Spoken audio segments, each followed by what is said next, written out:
Paiva nemukomana anonzi Hasta PV akadzingwa basa. Iwo handisida kukona uchidzoka futi pano. Ndakakupa machances mangani. Mukomana ndaishanda ino.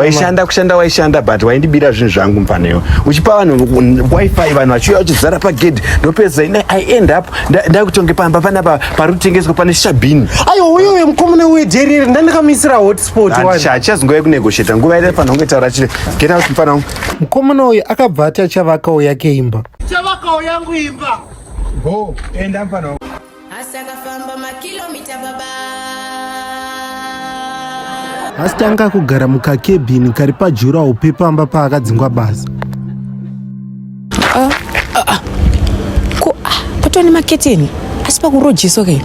Uyu anonzi yaGringo akaita godo nekuti aidawo kutopaitisawo takshop yake akationa makugara munhu mukati. This is Prince Warrington. Entilodin.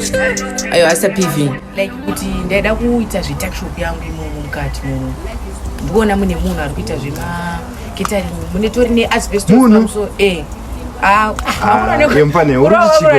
What do you mean mune munhu? Like kuti putori nemunhu ari atoisa maketeni. Yempane okay. Koma kusadaro. Maketeni? Mutori nemaketeni mutori neoutdoor fireplace pokutobuda zvese zvimasemu. Uya kuno yondiradze zvakutaura. Jova wangu ndiye mufundo zoti tese tiri vatatu. Takanaka kunze kwete mumodzi piri inosvika Paghetto. Right, comrade. Budai zvenyu imomo handisida zvekuti ndisvike pambozi ndokupazai. Handisida kuti ndifondere mapurisa kana ita sei. Budai zvenyu imomo sani ndasvika pamuri. Imfana Hasta. Imfana Part 2 iri kubuda mangwana paHasta PV YouTube channel.